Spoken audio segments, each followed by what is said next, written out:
সায়েদ আব্দুল আহাদের ৩ বউয়ের মধ্যে বর্তমানে ছিল তার ২টি বউ, তিশা এবং আঁখি। কিন্তু বাসার সব কাজ আঁখিই করত। বর্তমানে আঁখি আর তাদের মাঝে নেই, কারণ সায়েদ আব্দুল আহাদের সাথে আঁখির ডিভোর্স হয়ে গেছে। এবার লাইভের মাধ্যমে এসে তিশা স্বীকার করেছে নিজের ভুল।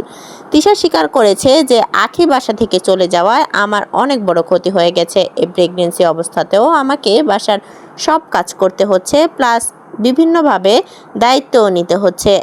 আলিশার দায়িত্ব প্লাস ইনকামের দায়িত্বও নিতে হচ্ছে আমাকে।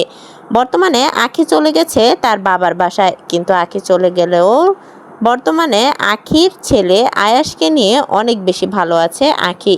এদিকে তিশা, আহাদ এবং আলিশা এবং তিশার ফ্যামিলিকে নিয়ে হ্যাপি নেই তিশা। বিভিন্নভাবে আঁখিকে কটাক্ষ করে সোশ্যাল মিডিয়াতে পোস্ট আপলোড করছে তিশা। এখন তো লাইভের মাধ্যমে এসে নিজের ভুলটাও স্বীকার করে ফেলেছে তিশা। তিশা জানিয়েছে যে আঁখি চলে যাওয়ার কারণে এখন আমার উপর সব ধরনের প্রেশার পড়ছে।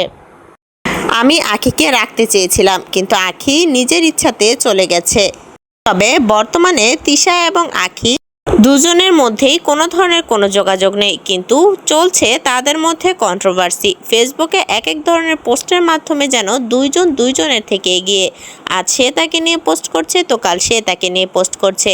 রীতিমতো আঁখির ছেলে আয়াস অনেক বেশি অসুস্থ হয়ে পড়েছে এবং তিশা সেটাও লাইভ ভিডিওর মাধ্যমে জানিয়েছে যে আয়াসকে অসুস্থ অবস্থায় রেখে গিয়ে আঁখি বাহিরে গিয়ে গিয়ে কাজ করছে।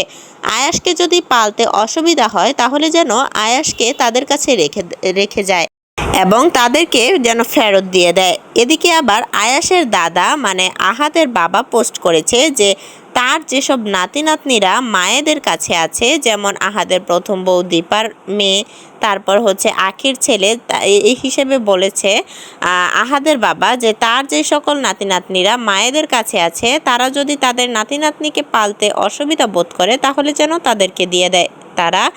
তাদেরকে লালন পালন করার মতো, ভরণ পোষণ করার মতো ক্ষমতা তাদের আছে।